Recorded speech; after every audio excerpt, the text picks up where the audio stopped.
Hola a todos.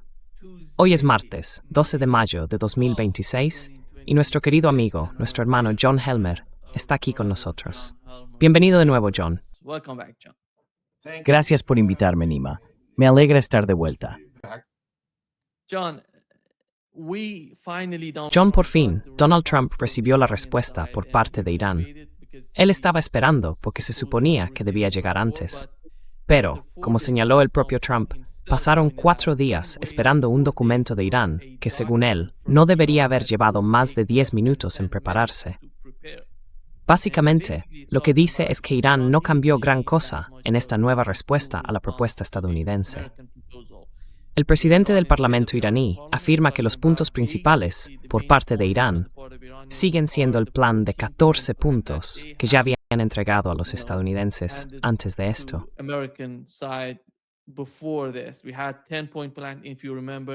Teníamos un plan de 10 puntos, si recuerdas, luego uno de 14 puntos, que era básicamente el plan de 10 puntos, junto con algunas condiciones previas por parte de los iraníes.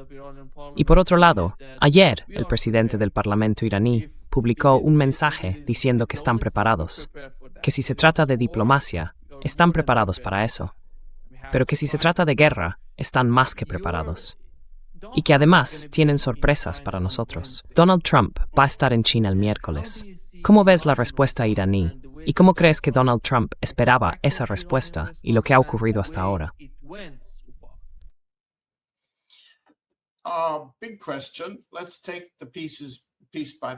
Gran pregunta. Vamos a ir por partes.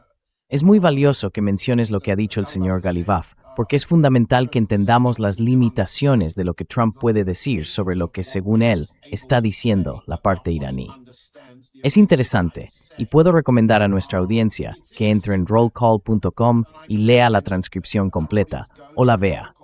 Es más fácil seguir a Trump cuando lo lees. La rueda de prensa del 11 de mayo, que irónicamente se celebró en un acto sobre salud mental. Si alguna vez ha habido un caso, a partir de los textos de Trump, de alguien que necesita atención en salud mental, es él. Pero bueno, vamos a repasarlo. En primer lugar, Nima, has hecho un comentario muy importante.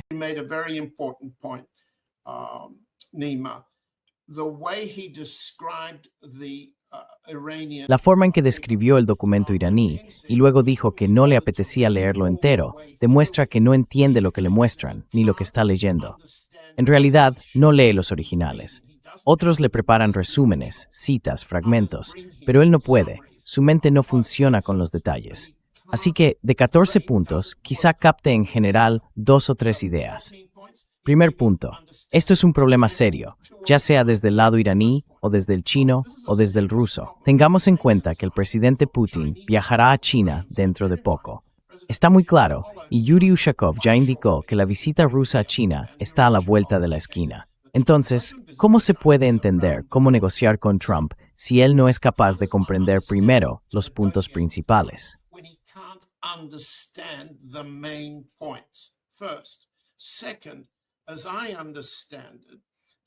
En segundo lugar, por lo que entiendo, la parte iraní ha agrupado, por así decirlo, sus puntos en 3 fases. La primera fase consiste en generar confianza y estabilizar lo que podríamos llamar la plataforma del campo de batalla, de modo que no haya combates y cada parte tenga la seguridad de que no se reanudarán las hostilidades. Y la parte china ha subrayado claramente, como destacó el señor Wang Yi, ministro de Asuntos Exteriores y, lo que es más importante, miembro del Politburó, en su reunión con Abbas Araghchi la semana pasada, no solo que no debe reanudarse la lucha, sino que debe haber una base estable para las negociaciones. Así que la parte china está respaldando esa secuencia que, al parecer, ha planteado la parte iraní. Primero, un alto el fuego duradero y confianza en que los estadounidenses no lo romperán. Un alto el fuego duradero que incluya también a los israelíes.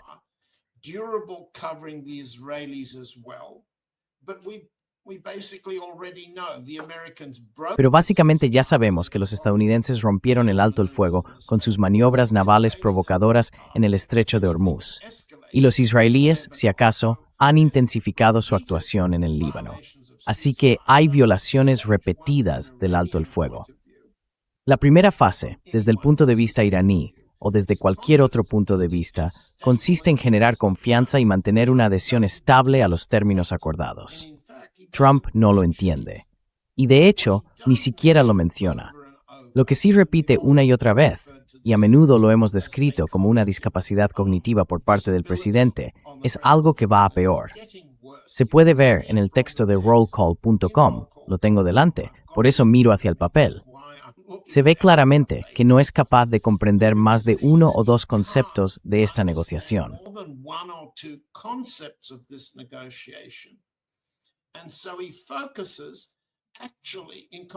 Así que él se centra, en realidad, en algo que contradice las tres etapas iraníes. Las tres etapas iraníes, y corrígeme si me equivoco, son: primero, una base estable, un alto el fuego estable, generar confianza en que ninguna de las partes está violando el acuerdo, y las dos partes que sí violan son Estados Unidos e Israel. Primera etapa. Segunda. Tercera, el régimen de Hormuz, que incluye no solo el régimen del estrecho para el futuro, un acuerdo que cubra las reparaciones, sino también el desmantelamiento de las sanciones de Estados Unidos y del resto del mundo contra Irán, de las cuales el bloqueo de Hormuz es un buen ejemplo. La tercera etapa son las cuestiones nucleares. Eso implica, por un lado, un compromiso iraní de no desarrollar un arma nuclear.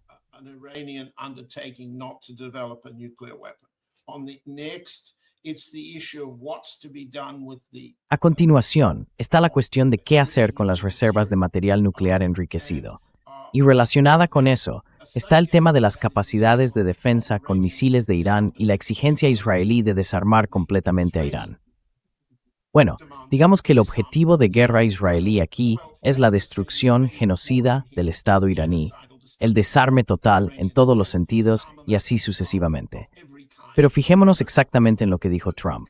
Le preguntan qué tipo de plan tiene para tratar la propuesta iraní, y él insiste una y otra vez en lo que llama un plan muy sencillo. En realidad, está describiendo lo que tiene en la cabeza, que es algo muy simple, y lo repite constantemente.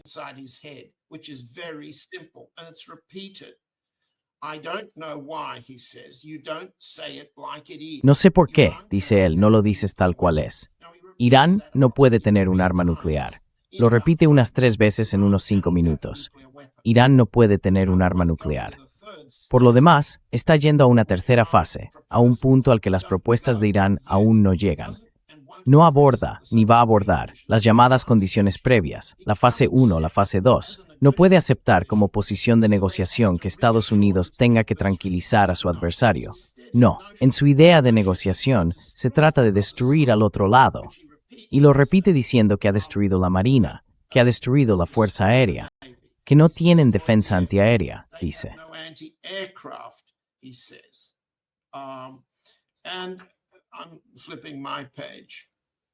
Paso la página. Luego él pasa a algo que casi demuestra su falta de comprensión sobre el tema del enriquecimiento nuclear. Irán me dijo con mucha firmeza, y cito, que tienen intención de darnos el polvo nuclear, como yo lo llamo. Lo que él quiere decir con polvo nuclear es el conjunto de material nuclear enriquecido. Pero lo llama polvo porque le resulta más fácil que usar otros términos. Es decir, se refiere a polvo, pero al polvo nuclear, que es lo que atacamos. Después repite la historia de que en realidad el bombardeo del pasado mes de junio, el bombardeo no contestado sobre Natanz, Isfahán y el tercer emplazamiento, según él, lo des por completo. Sí, Fordo. ¿Te refieres a Fordo? Fordo, Natanz e Isfahán. Él afirma, por un lado, que Estados Unidos debe eliminar el polvo y que Irán ha aceptado hacerlo. Eso es falso. De hecho, Irán ha dicho que conservará los materiales. El presidente Putin habló de esto con bastante detalle, curiosamente, el sábado por la noche. Puedo volver sobre eso en un momento. No hay duda de que Irán se niega a los materiales nucleares enriquecidos, ni las reservas actuales, ni las futuras que puedan salir de Bushehr y de otras instalaciones nucleares. Trump dice por un lado que lo destruimos y por otro que queremos quedárnoslo. En otras palabras, existe. No logra entender mentalmente la contradicción entre ambas cosas. Así que luego dice, lo repite, que ellos, es decir, Irán, garantizan que no habrá armas nucleares durante un periodo muy largo y un par de cosas menores más. Probable simplemente noon sin de que después before.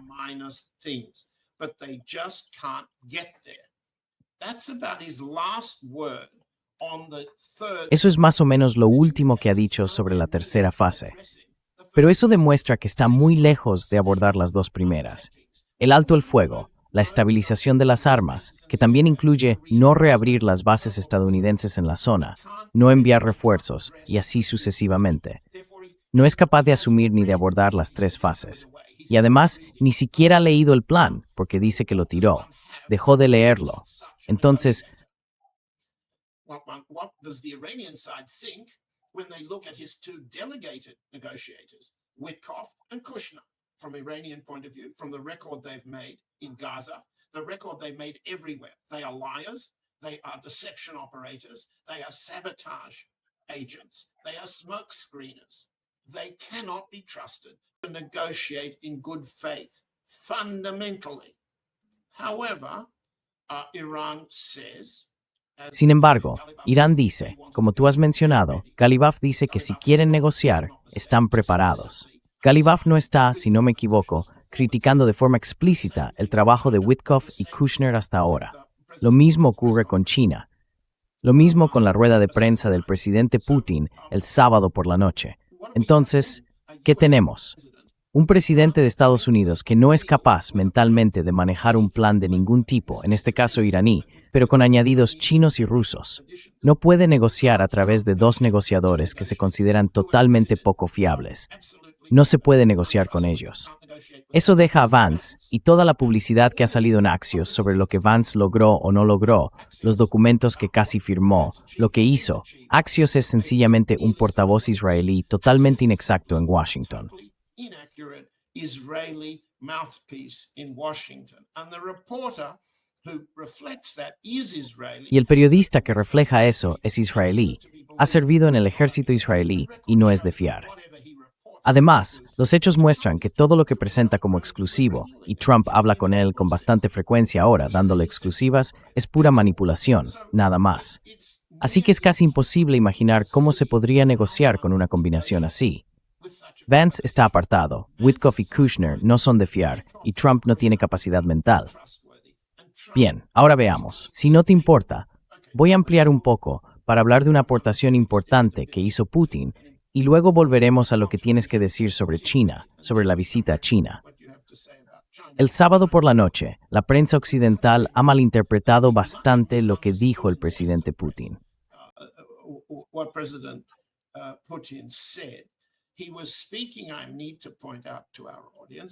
Estaba hablando, y quiero recordárselo a nuestra audiencia, al final del desfile del Día de la Victoria, y se dirigía a un grupo de periodistas rusos, ¿de acuerdo? Así que voy a resumir lo que dijo como una política de 3 o 4 noes.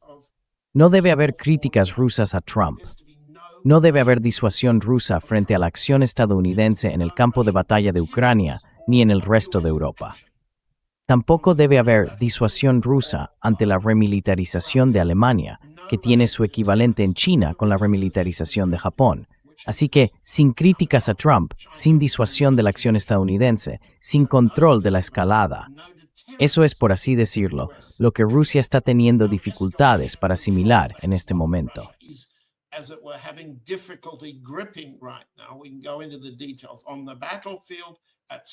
Podemos entrar en los detalles del campo de batalla, en el mar y en lo que respecta a la guerra con drones, ya que los ucranianos están ampliando cada vez más su alcance.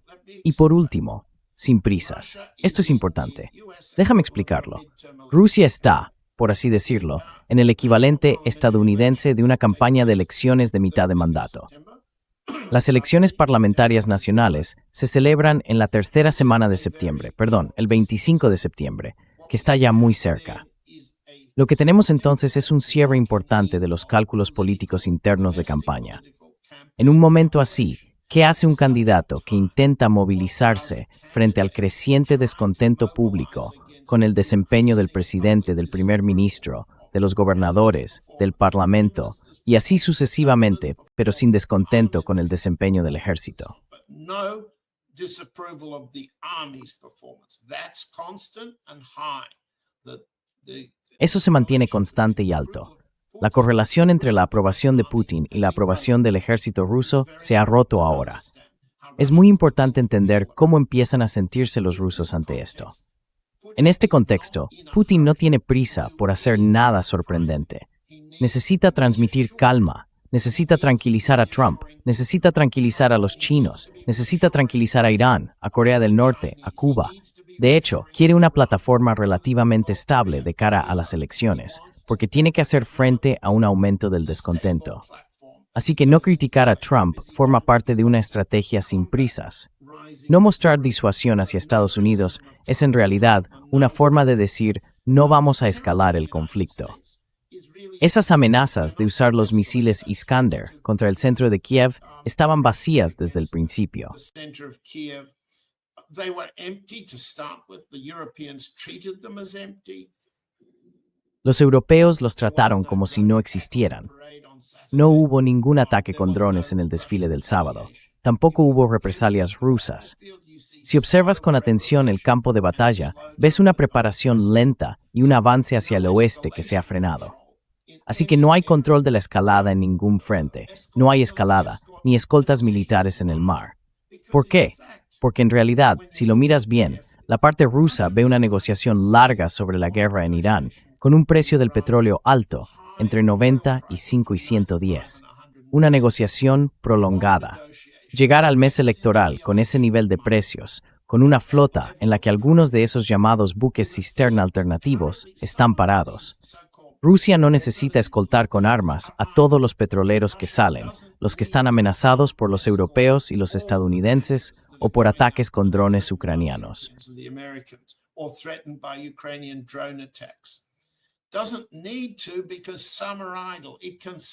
No hace falta, porque algunos están parados. Puede permitirse sacrificar petroleros, porque tiene de sobra. Ahora mismo, los daños que los drones ucranianos han causado a la infraestructura de exportación rusa se han compensado más que de sobra con, digamos, el precio provocado por la guerra con Irán. Así que estamos exportando menos volumen, pero ganando más ingresos. Y esa combinación forma parte de la estrategia de Putin de no hay prisa hasta que lleguemos a las elecciones. Eso, por lo que entiendo, fue más o menos la línea que intentó mantener el sábado por la noche, con un punto importante que quiero recalcar. Lo publiqué ayer, podéis verlo. Los lectores pueden verlo en Dances with Bears. Es lo que dijo el presidente Putin sobre el asesinato de Ali Larijani. Esto en Teherán debe entenderse como algo profundamente ofensivo. ¿Por qué?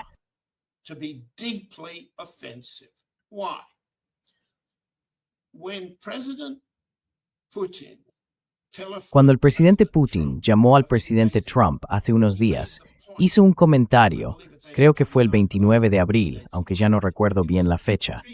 Fue 3 días después del supuesto intento de asesinato en Washington, en el salón de baile del Hotel Hilton. Según el informe de Yuri Ushakov, el presidente Trump expresó su gran simpatía por el presidente Trump, por su familia, por sus amigos y por los funcionarios, porque el intento de asesinato había sido frustrado.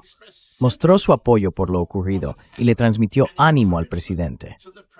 El 29 de abril, y sin embargo, el sábado por la noche, al hablar de la contribución rusa a las negociaciones sobre cuestiones nucleares, Putin mencionó a Ali Larijani, con quien se ha reunido 4 veces y ha negociado sobre el tema nuclear.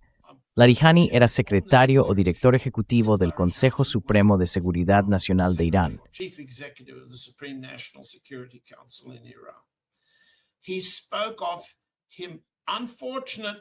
Habló de él, lamentablemente, de su fallecimiento. En ruso se dice partir de la vida, fallecer. Ahora bien, nunca, y no se puede, usar esa expresión rusa para describir un bombardeo, un asesinato o un homicidio. Y eso es exactamente lo que le pasó a Larijani. Además, Putin sabe perfectamente que Netanyahu se atribuyó el mérito y que Trump lo respaldó de inmediato. Entonces, ¿por qué expresar simpatía hacia Trump tras un intento de asesinato y, en cambio, usar eufemismos que resultan ofensivamente suaves para hablar del asesinato de Larijani? Eso muestra la forma en que el presidente Putin habla en público, buscando agradar o apaciguar al presidente Trump. Ese es el primer punto. Ninguna crítica a Trump. Supongo que ya he dicho bastante sobre sí. I guess I've said enough about Yeah. Well, John, the other point that Putin mentioned is John, about the enrichment el of otro punto que uranium. He mencionó said, Putin like, es el del uranio if we enriquecido. can do something about Dijo que, that, como en 2015, se podría hacer algo al respecto, y que quizá envíen el uranio enriquecido a Rusia, en lugar de enviarlo a Estados Unidos. Pero yo tampoco veo que eso vaya a pasar, porque la parte iraní dijo que ese uranio enriquecido, 400.000 kilos de uranio enriquecido, es como suelo iraní. No va a salir de Irán, va a quedarse en Irán. Pues teníamos que encontrar algún tipo de solución para eso, pero no va a ir ni a Rusia ni a Estados Unidos. Aún así, Putin lo repitió. No sé cuál es su comprensión de la posición iraní. His understanding of Iranian position. you repeated his understanding. What he said was yes. Repetiste su interpretación. Lo que él dijo fue que sí, en 2015 llegamos a un acuerdo sobre el problema o la cuestión del uranio enriquecido. Todos, dijo Putin, habían estado de acuerdo, incluido Israel. Mencionó a Israel como uno de los que habían aceptado entonces. Así que estamos hablando del acuerdo Hotzepoa, el acuerdo de Obama. Dijo que después, sin precisar el momento exacto, Larijani fue a verle. Y en ese contexto, dijo lo que acabo de contar sobre Larijani y añadió no, Irán tiene la intención de conservar el uranio enriquecido. Y Putin respondió, me parece bien, pero entiendes que Estados Unidos e Israel no estarán de acuerdo. Y eso fue todo lo que dijo sobre el tema. And that's all he said on the issue. By making it clear it was still a subject to be negotiated. Dejando claro que seguía siendo un tema pendiente de negociación, dijo que la posición iraní implicaba que no iba a ser aceptable ni para Estados Unidos ni para Israel. La implicación es que habrá que llegar a algún tipo de compromiso sobre eso. Y eso nos lleva de nuevo a la posición de Trump. Queremos eliminar, entre comillas, el polvo nuclear. Así que básicamente Putin está diciendo, hicimos una oferta, y esa oferta sigue sobre la mesa. Es decir, alguna forma de mantener los materiales nucleares enriquecidos de manera que se neutralice su amenaza, tal como la perciben Israel y Estados Unidos. La oferta está ahí, pero nadie la va a aceptar, ni Irán, ni Estados Unidos, ni Israel. Y en ese punto fue donde dejó el tema. And that's the point at which he left the subject. Yeah. John, here is what the John, esto es lo que acaba de publicar hace unos momentos el portavoz del Comité de Política Exterior y Seguridad Nacional del Parlamento iraní, justo antes de entrar en directo. Dijo que una de las opciones de Irán, en caso de otro ataque, podría ser el enriquecimiento al 90%. Así que esta es la respuesta a Donald Trump.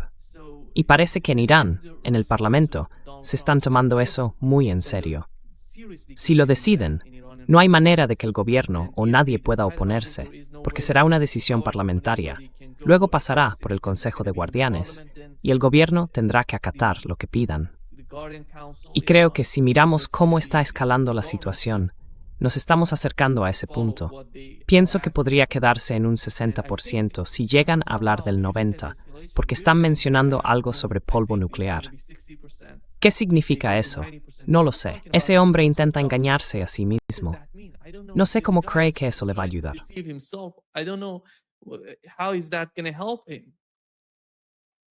Well, Bueno, a ver, no estamos hablando de cosas distintas. Simplemente estamos explicando que la parte iraní dice, si nos atacáis, nos reservamos el derecho a enriquecer hasta nivel de ojiva nuclear con los misiles que tenemos. Y si nos amenazáis, y detrás de esto hay algo de lo que ya hemos hablado antes, es un asunto muy serio. No lo decimos a la ligera. Israel tiene planes de ataque nuclear contra Irán, probablemente centrados en objetivos en la mitad norte del país, lo que podría generar amenazas potenciales para los países del este, empezando por Afganistán, Pakistán y luego la India. Es un tema muy grave, y esos países deben ser conscientes de ello, y lo son. Pero déjame responder a tu pregunta de otra manera, volviendo a lo que Trump dice que cree estar haciendo. Le preguntaron si todavía hay en Irán un liderazgo con el que crea que puede negociar. in Iran that you believe you can negotiate with? Trump quotes, I think so. Well, you have Trump two. dice, creo que sí. Bueno, tienes dos grupos. Están los moderados y están los fanáticos. Y creo que los moderados son los más respetados. Los fanáticos quieren luchar hasta el final. Ya sabes, será una pelea muy rápida. Pero como digo, igual que en nuestro país, también tenemos fanáticos. Yo los llamo así. Los llamo fanáticos y también los llamo gente estúpida. Pero en Irán tienen a los moderados, que están deseando llegar a un acuerdo. Y luego están los fanáticos. Supongo que los moderados les tienen un poco de miedo. Pero, ¿por qué no? El nivel de ferocidad en las protestas, la gente lo está viendo. Quieren salir a la calle. Se nota que hay una mente desequilibrada. No nos engañemos. Ese hombre tiene la mente desequilibrada. That man, his mind is disordered. You can't negotiate with such a cognitive. No se puede negociar con una persona con una discapacidad cognitiva así, pero sí se puede escuchar de qué le están informando. Sabemos que no lee. Está recibiendo informes de la CIA y de otros, diciéndole que el pueblo iraní está listo para volver a las calles a protestar. Sabemos que eso es falso. Y también creemos que John Ratcliffe, el director de la CIA, probablemente le haya dicho a Trump que ese intento de cambio de régimen en enero fracasó. Primero. Segundo, se puede escuchar el análisis de los servicios de inteligencia que dicen que hay dos facciones en Irán. Pero no se les oye decir que al eliminar a los moderados han dejado lo que él llama los locos. No se les oye decirle eso a Trump, ni se le oye a él entender que la política israelí de decapitación en realidad ha radicalizado al liderazgo y lo ha mantenido, aunque sobre una base distinta. The leadership and preserved it on a different basis. No, that's beyond his ability to understand. No, eso está más allá de su capacidad de entender, porque él cree que ha decapitado a todo el mundo y a todo. Así que tú sí tienes la capacidad de entender. Nos gustaría hablar con los moderados, pero no podemos tratar con los fanáticos, así que tendremos que eliminarlos. Y volvemos, exactamente como decías, Nima, a un punto muerto en el que si Trump sigue por este camino, no estamos ante alguien que busque una salida. No es una persona que muestre que considera necesaria una negociación con Irán para proteger su posición política en las elecciones de mitad de mandato, el 3 de noviembre. No lo está mostrando. Si miramos atrás a esa mente desordenada, al menos podemos decir lo que no hay. No hay ninguna referencia al precio del petróleo. No hay ninguna referencia al estrecho de Hormuz. To the price of oil. There's no reference to the Strait of Hormuz. There's no reference to using force to achieve. No hay ninguna referencia al uso de la fuerza para lograr un objetivo interno que le ayude a él y a los republicanos a mantener la mayoría en el Congreso. Así que habría que concluir. ¿Es posible? No. No es posible que Trump negocie directamente con Irán en los términos en que lo hemos planteado. Entonces, la pregunta que planteabas al principio, Nima, y estamos aquí a martes, y mañana Trump llega por la tarde a Pekín. ¿Qué puede aportar esa reunión con China a los objetivos en el estrecho de Hormuz, al alto el fuego, a las condiciones de paz que China dice respaldar según las 4 propuestas del presidente Xi? ¿Puede China presionar, inducir o convencer a Trump para lograr algún tipo de resultado negociado que no implique combate? ¿Puede hacerlo? ¿Puede Xi hacerlo con Trump? Y Trump está siquiera buscando eso cuando llega a Pekín. Creo que esa era la pregunta con la que empezabas, ¿verdad, Nima? That was the question you began with, wasn't it, Nima? Yeah. I think many people are Sí. somehow Creo que mucha gente se pregunta, o está debatiendo de alguna manera, ¿qué quiere exactamente Donald Trump de China con este viaje? ¿Va a hacer algún tipo de negocio con China? ¿Va a pedir algo relacionado con Rusia e Irán? ¿Y cuál sería la respuesta por parte de China? Y no parece que China, o nadie, no veo ni a Rusia ni a Irán, vayan a ayudar a Donald Trump con su calendario.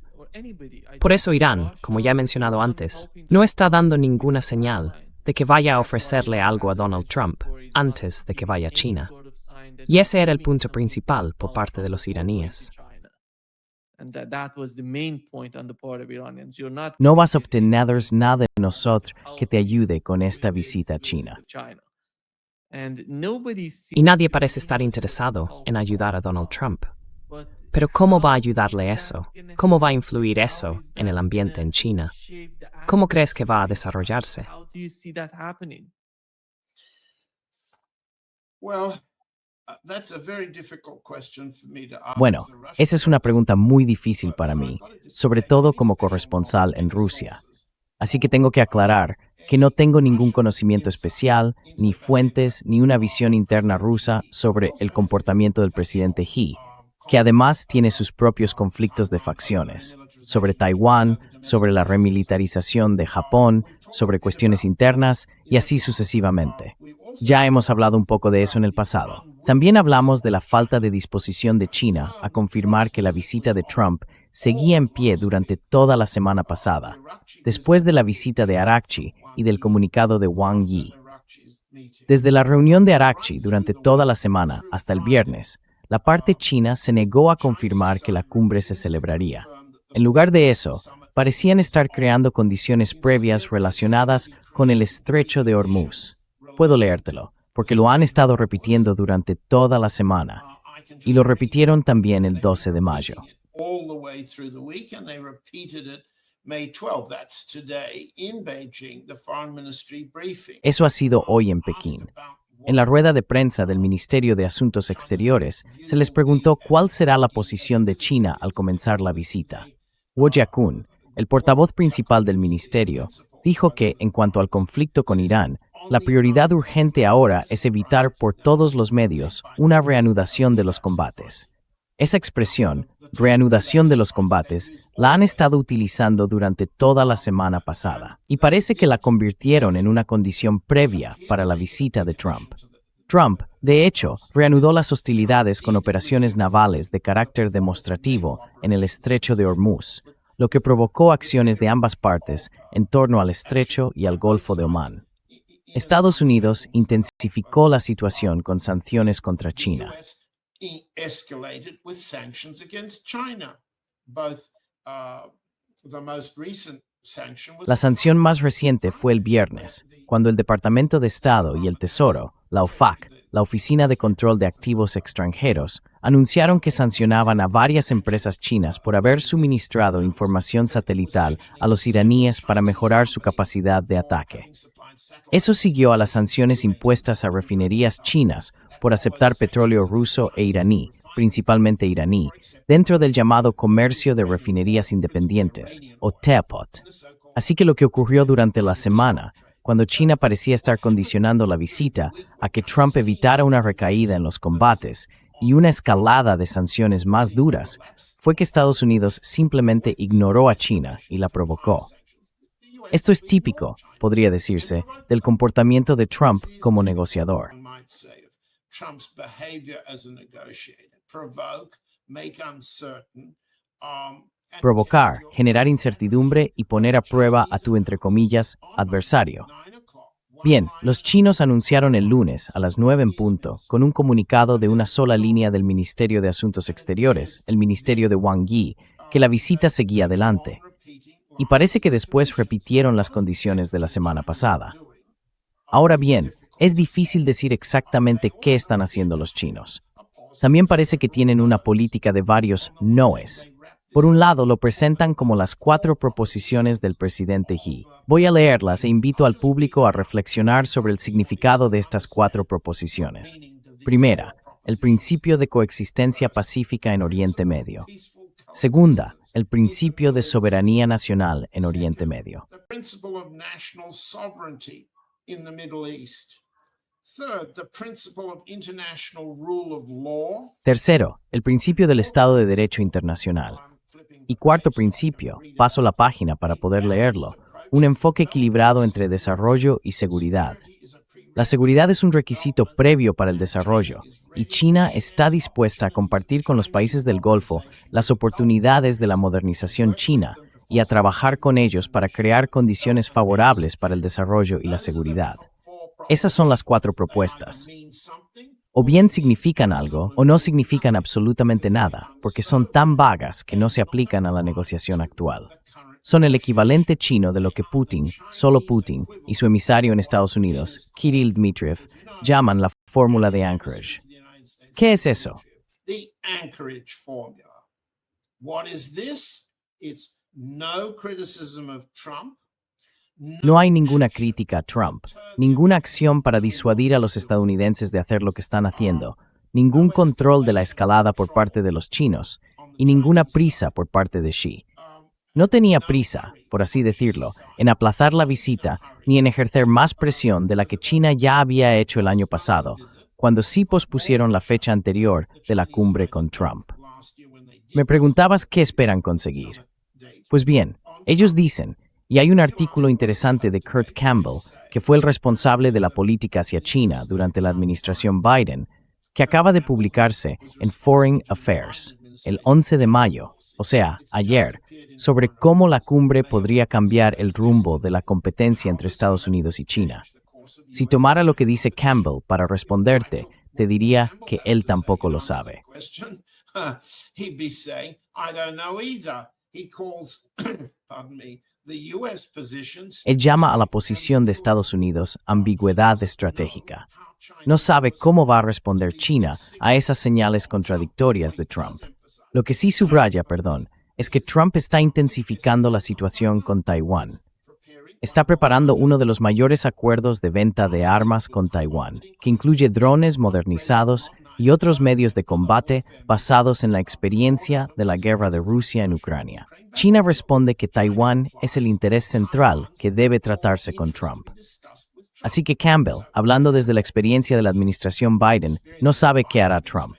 Lo llama ambigüedad estratégica. Es ambiguo, no lo sabe. Cree que Trump es ambiguo. No tiene claro qué tipo de acuerdo podría hacer Trump sobre la cuestión de Taiwán. Y no es el único tema sobre el que China ha sido muy clara. It's not the only one that China has made very clear. As another military priority, it's the remilitarization of China. Otra prioridad militar es la remilitarización de Japón. Esto es el reflejo de la preocupación de Rusia por la remilitarización de Alemania, de Polonia o de Finlandia, como parte de la expansión de la amenaza militar de la OTAN hacia el este, acercándose cada vez más a Rusia. China ha sido muy clara. El comportamiento de Japón, con sus ejercicios cada vez más frecuentes junto a las nuevas capacidades de misiles estadounidenses, misiles de doble uso, con capacidad nuclear, es una prueba inaceptable de que Japón está volviendo a la mentalidad de la Segunda Guerra Mundial. Así que, para responder brevemente a tu pregunta, ¿cómo pueden las llamadas 4 proposiciones del presidente Xi representar algún tipo de marco de negociación con Trump, teniendo en cuenta lo que ya hemos descrito como la incapacidad de Trump para entender un documento con 14 puntos o 3 fases? A piece of paper with 14 points or 3 stages on it. Answer: Trump can't comprehend the 4 propositions. Respuesta: Trump no es capaz de entender las 4 proposiciones, aunque nosotros pudiéramos y no podemos. ¿Se puede contar con que el presidente Xi sea claro con Trump? Sí, se puede. Y según las versiones estadounidenses que he visto, China va a ser muy clara respecto a Taiwán, a Japón y a la remilitarización de toda la región, desde Canadá hasta Australia, todo dirigido contra China. Sí, China será clara en eso. Será igual de clara que Wang Yi cuando intentó decirle a Abbas Araghchi la semana pasada que apoyaba la soberanía de Irán, su autodeterminación, su seguridad. Respuesta: poco probable que sea tan clara. ¿Significa eso, desde el punto de vista iraní, menos apoyo chino, más disposición de China a cerrar un acuerdo aparte con Trump? Readiness of China to cut a separate deal with Trump. Does it mean China puts coexistence with ¿Significa eso que China antepone la convivencia con la potencia hegemónica a la resolución pacífica entre Irán y los Estados Árabes? Todo eso es incierto y poco claro. Pero lo interesante, y lo que me gustaría destacar para nuestra audiencia, es la posición china, las llamadas 4 proposiciones, y la posición rusa, la posición de Putin con la llamada fórmula de Anchorage. Son imágenes reflejadas del mismo problema. ¿Y cuál es el problema? Bueno, no se puede hablar de ello, ¿verdad? Si es el primer no se puede criticar a Trump. ¿Cuál es el problema para nosotros? Lo tenemos muy claro. Estados Unidos amenaza a todo el mundo. El régimen de Trump amenaza a todos con violencia, genocidio y destrucción del Estado. Primero. Segundo, no se puede negociar de buena fe con ninguno de... Second, you can't negotiate in good faith with any of them.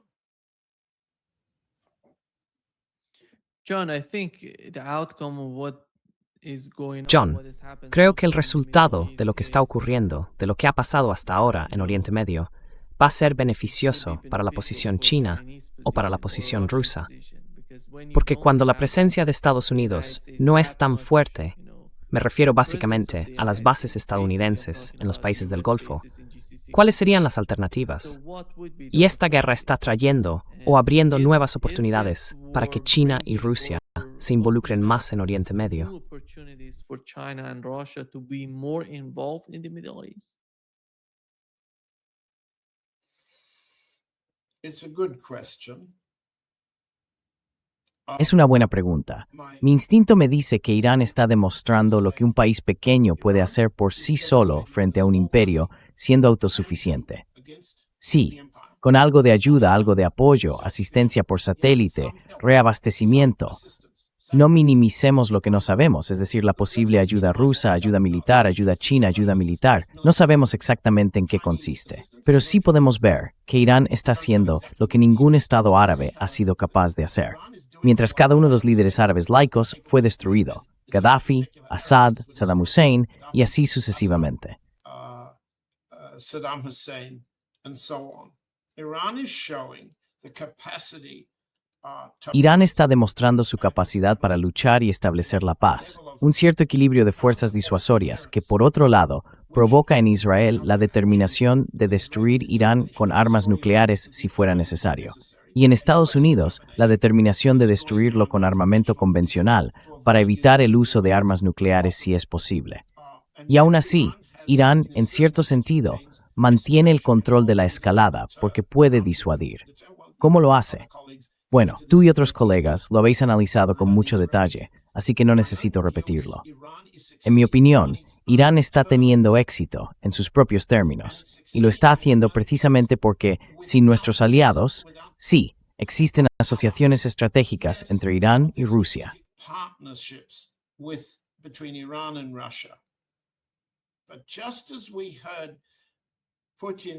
Pero igual que escuchamos a Putin hablar del asesinato de Larijani y del intento de asesinato de Trump, él se muestra a favor de Trump. Dijo todo eso en el mismo discurso en apenas 10 minutos el sábado por la noche. También sabemos que si se le presiona, apoyará personalmente a Israel.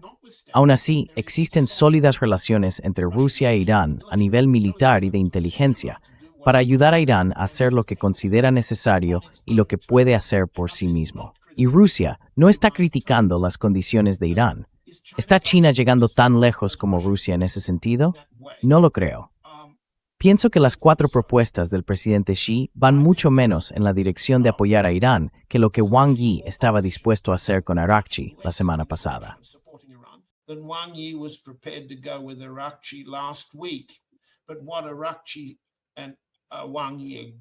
Pero lo que Arakchi y Wang Yi acordaron fue un nivel de apoyo a la posición negociadora actual de Irán, que no se ha visto reforzado por nada de lo que se ha dicho desde entonces. Así que veamos, por darle el beneficio de la duda a la parte china, cómo pueden adaptarse a las prioridades que hemos señalado. Pero quiero subrayar, ya que me preguntas cuál es mi impresión, que Irán aprendió pagando un precio terrible. Tiene que ser capaz de hacer el trabajo de defenderse y de disuadir más violencia, ya sea estadounidense o israelí.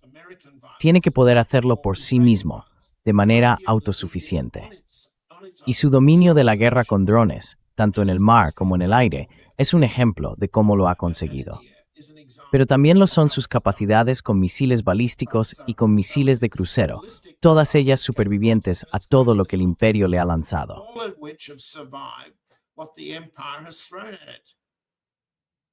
No. John,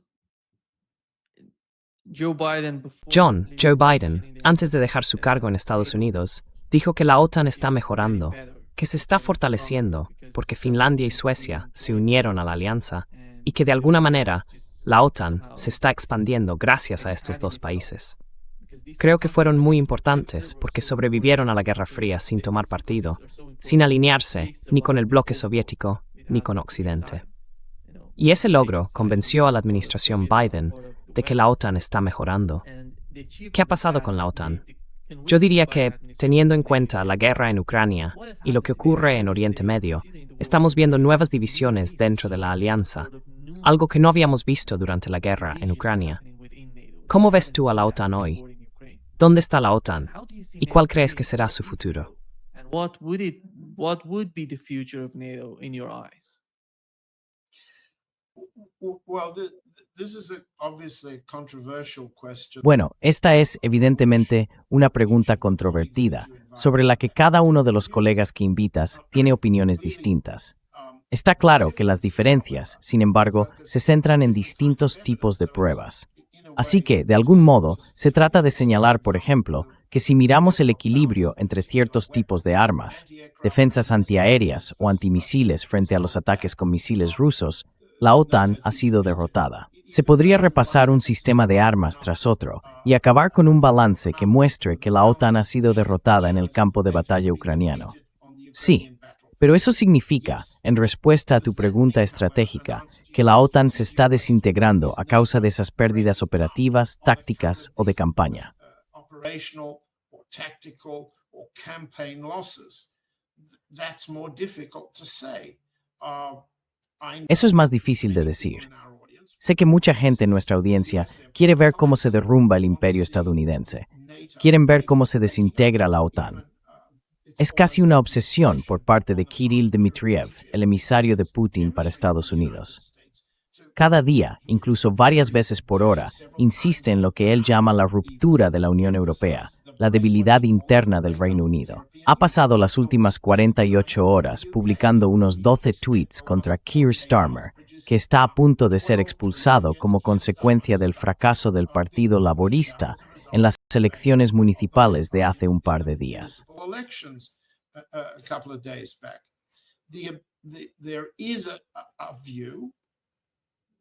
Hay quien piensa que la OTAN ha quedado gravemente dañada por los fracasos en el campo de batalla en Ucrania y también por los fracasos en Oriente Medio. No discuto esos fracasos. Lo que discuto son las conclusiones a las que se llega cuando se analiza toda la evidencia. ¿Y cuál es toda la evidencia?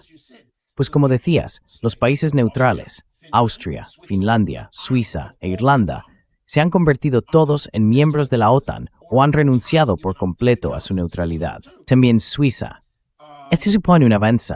Remashnev Dalens o la OTAN de Board. Het is actriz super guerra permanente orfud. It walid.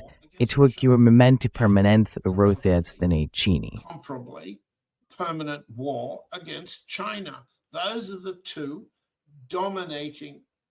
Esas son las dos estrategias dominantes, por así decirlo, los compromisos geopolíticos.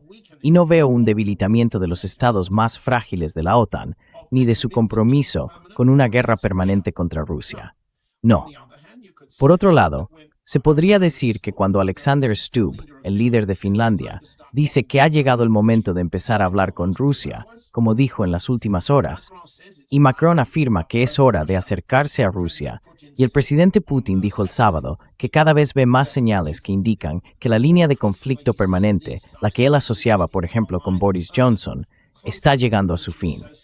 Eso pensó, con esperanza. Quería decir que está llegando a su fin. Era su deseo, su esperanza.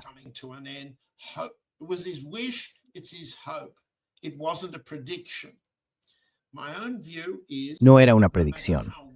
Mi opinión es que, por muy débiles que sean estos regímenes, y Alemania lo es, Scholz no podría ser un canciller más débil.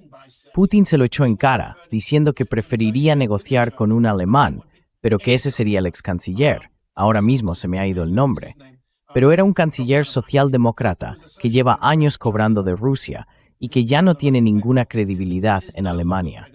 Pero con eso, Putin estaba provocando a Scholz, diciendo, no estamos en contra de Alemania, estamos en contra de Scholz. ¿Qué quiero decir con esto? La respuesta es que no.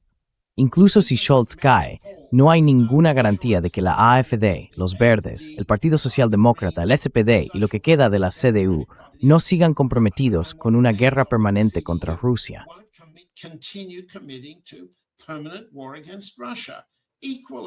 If Starmer is replaced as Prime Minister, Igualmente, si Starmer es reemplazado como primer ministro, si se retira en las próximas horas o días, será sustituido por líderes laboristas o conservadores, o incluso por figuras de los verdes, todos ellos igual de comprometidos. Y en cuanto al Partido Reformista, va a atraer votos de protesta, pero no va a conquistar el cargo de primer ministro. En cualquier caso, en la política inglesa o británica, no vamos a ver el fin de ese compromiso permanente con la guerra contra Rusia. Tampoco lo vemos en un país como Grecia, donde la población está profundamente en contra de esa guerra permanente contra Rusia. Pero el régimen, el primer ministro Mitsotakis, está totalmente comprometido, de una forma en la que Grecia no lo había estado en una generación. Totalmente comprometido. Así que, dicho de una manera un poco larga, se pueden comparar las pérdidas de la OTAN con sus ganancias. En conclusión, suele probarse es tan ideológica estructural. I think the test is both ideological and structural. There is no change. No hay ningún cambio en el compromiso con una guerra permanente contra Rusia en Europa. Más bien al contrario, Rusia tiene que asumir, como sigue diciendo el expresidente Dmitry Medvedev, que esta guerra prolongada y permanente se va a extender, que se va a intensificar en los países bálticos, en Polonia, en Finlandia, en Suecia, en Noruega, hasta Groenlandia y al otro lado, en Canadá. Me temo que no veo ninguna pérdida significativa de confianza en esa guerra permanente contra Rusia por parte del actual gobierno canadiense. Así que en conjunto, no.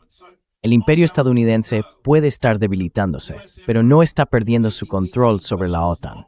De hecho, está aumentando la presión sobre la OTAN para que gaste más, para que destine más de ese dinero al complejo militar industrial estadounidense. Pero no veo que la OTAN esté perdiendo ni revisando su compromiso con la guerra permanente contra Rusia. Así que el imperio no está cambiando. Está perdiendo una batalla, pero no la guerra.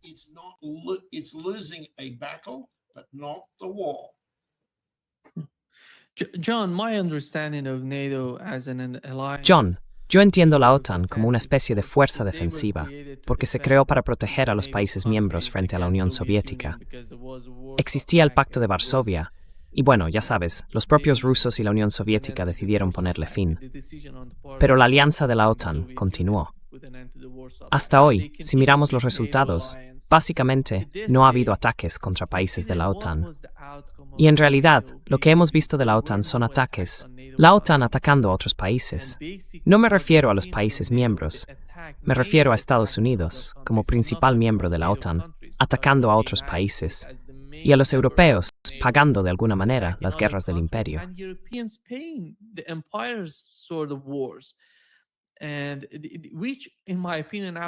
Y que, en mi opinión, al fin y al cabo, no son guerras estadounidenses ni guerras israelíes. Ya sabes, Israel pone a Estados Unidos en la posición de atacar a otros países de Oriente Medio.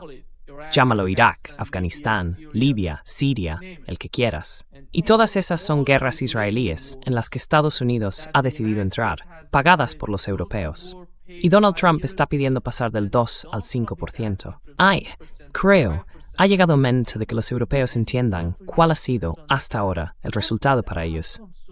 Han recibido más inmigrantes a causa de esas guerras interminables de Estados Unidos en Oriente Medio.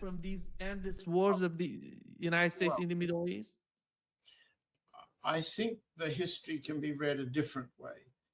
Creo que la historia puede interpretarse de otra manera. La estrategia de Estados Unidos ha sido destruir a la izquierda en todos los países europeos, incluido el Reino Unido, y lo ha conseguido. La alianza de la OTAN, la Unión Europea, todos fueron proyectos apoyados por Estados Unidos para asegurarse de que el comunismo o el socialismo, o alguna combinación de ambos, ya fuera en Grecia, en Italia, en el Reino Unido, en Francia o donde fuera, nunca pudieran dominar la toma de decisiones, nunca pudieran liderar en esos países. Esa fue una política de guerra de Estados Unidos. Fue una de las razones por las que hubo, digamos, un apoyo tácito a las llamadas campañas anticomunistas y anti la izquierda de Hitler dentro de Alemania y en otras partes de Europa. Y hay que entender que la OTAN y la Unión Europea son organizaciones colectivas aliadas, dominadas por Estados Unidos, creadas para destruir la visión alternativa, llámala de izquierdas, llámala comunista. call it left, call it communist. The names don't matter very much if one understands. Los nombres no importan demasiado si uno entiende el concepto. Fueron las fuentes de la independencia nacional tras el final de la Segunda Guerra Mundial, y esa campaña ha tenido en gran medida éxito. Y se puede ver ese éxito en las historias políticas de cada uno de esos países. La expansión de la OTAN hacia el este fue una consecuencia natural de la estrategia estadounidense para destruir a la Unión Soviética, la fuente del comunismo, entre comillas, y también ha tenido éxito. Ahora bien, ¿cómo interpretar la relación entre Israel y Estados Unidos? Es algo de lo que podríamos hablar mucho más tiempo del que tenemos. En mi opinión, si uno observa la estrategia estadounidense antes de que existiera Israel, y escribí un libro sobre la historia de la estrategia de Estados Unidos en el mundo árabe desde 1943, analizando Marruecos, Libia, Argelia, Siria, Irak y otros países. Syria, Iraq, and so on. I don't believe that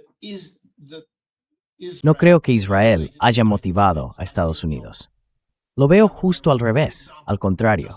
Por ejemplo, si tomamos el caso de Libia, la base aérea de Wilus era una base estratégica de bombarderos con armas nucleares de Estados Unidos, preparada para atacar a la Unión Soviética. Las bases que Estados Unidos estableció en Arabia Saudí, las relaciones entre cada uno de los estados árabes y Estados Unidos, todo eso se basaba en lo que podríamos llamar una doctrina hegemónica, disfrazada de debilitar a la Unión Soviética, prepararse para atacarla, desplegar fuerza militar para atacarla. Todo eso se ha visto enormemente favorecido por Israel. Israel fue una plataforma para parte de todo eso. Israel was a platform for some of that. Israel has its own imperial ambitions. Israel tiene sus propias ambiciones imperiales, sus propios objetivos. Imperio judío, doctrina Chabad, ambiciones. No hay duda de eso. Y entonces podemos debatir a lo largo de los años y en casos concretos qué fue el perro y qué fue la cola, quién fue el agente, quién fue la fuerza de combate, y hasta qué punto los israelíes lograron influir en el Estado estadounidense para que el gobierno de Estados Unidos hiciera lo que la comunidad judía, el lobby israelí y el propio Israel querían. Son grandes preguntas. No tenemos tiempo para abordarlas ahora, pero yo situaría la secuencia histórica así. Primero vino Estados Unidos, primero vino el imperio estadounidense e Israel vino después. Y así es como yo veo Oriente Medio. En Asia podríamos contar otra historia, pero no quiero restar importancia al papel del imperio estadounidense.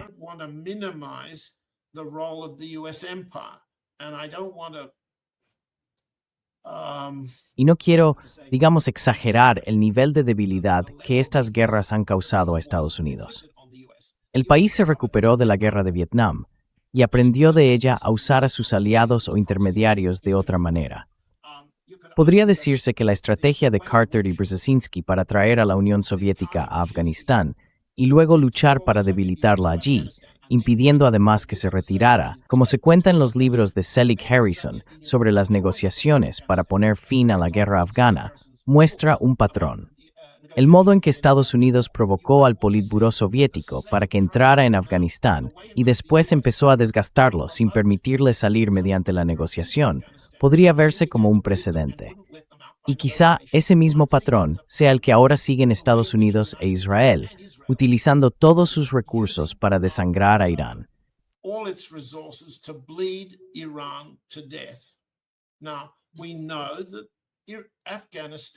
Sabemos que Afganistán, al final, a través de los talibanes, derrotó a Estados Unidos.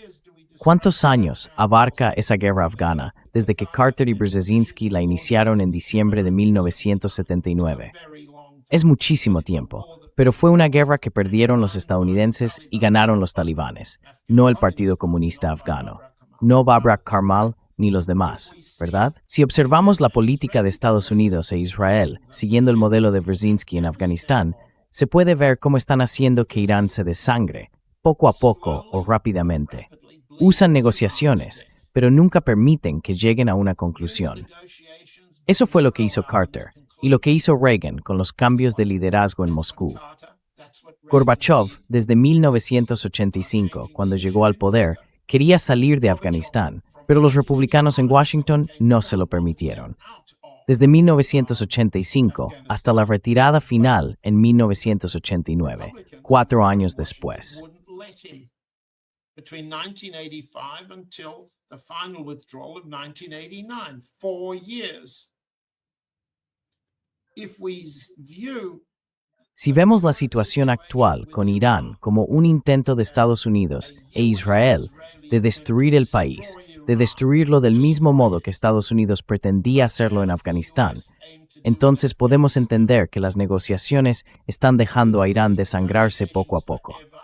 bleeding Iran to death. No. It's not very nice. It's not hopeful. No es algo muy agradable, no da mucha esperanza.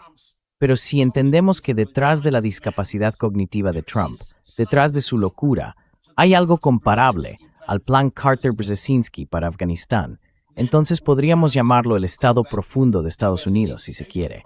O podríamos llamarlo la estrategia imperial estadounidense, o la estrategia israelo-estadounidense. Y entonces uno mira todo eso que tú has reunido también. Pero yo sugeriría que miremos el destino de Afganistán en una guerra que también tenía como objetivo a la Unión Soviética, también a Moscú.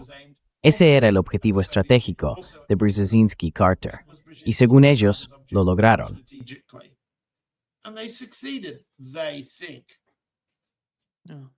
I think, by the way, before wrapping up, John, I think the war Creo with que, por Iran cierto, is antes de totally terminar, different John, from what we've la seen guerra in con the Irán American es war. totalmente diferente de lo que hemos visto antes con las We guerras de call Estados that Unidos. the war in Cuando hablamos de la guerra de Vietnam, Vietnam o de las guerras de Irak y Afganistán, todo giraba en torno a la derrota política de Estados Unidos. Obtuvieron cierto tipo de ventaja militar sobre esos países. Sabemos que en Irak y en Afganistán, por ejemplo, cambiaron el régimen en Irak. Pero esta vez es el día en que Estados Unidos fue derrotado militarmente en esta guerra. Was militarily defeated with this war. This is the difference, in my opinion. Esta es la diferencia, en mi opinión. Están derrotados físicamente. No es algo político, en mi opinión. Por eso creo que si tuvieran los medios, si tuvieran las bombas, los misiles de crucero, los interceptores, seguirían con esta guerra. No quieren detenerla, porque ese es el problema para el propio Donald Trump. No se trata de una especie de ventaja política que tenga Irán ahora mismo. Se trata de que Irán ha derrotado, militar y físicamente, a Estados Unidos por primera vez, en mi opinión. Well, 2 points. One is Bueno, 2 cosas. Vietnam La primera, defeated the United States. Vietnam derrotó a Estados Unidos sobre el terreno, causando casi 60,000 bajas estadounidenses. I don't think No creo que nadie deba, ni que tú quieras hacerlo, minimizar el logro vietnamita. Vietnamese achievement. En el libro con el que empecé mi carrera, titulado Bringing Home the War, intenté mostrar cómo el ejército estadounidense se desmoronó bajo la presión de la derrota militar en el campo de batalla. Military defeat Eso no puede volver a ocurrir. happen again. Al mismo tiempo, tienes razón, Estados Unidos sufrió una gran derrota política en casa, como consecuencia de su derrota militar en Vietnam. As a result of its Y esa derrota política pareció anunciar una revisión profunda de la estrategia imperial. significant Sí, revaluation. pero de eso hace ya mucho tiempo.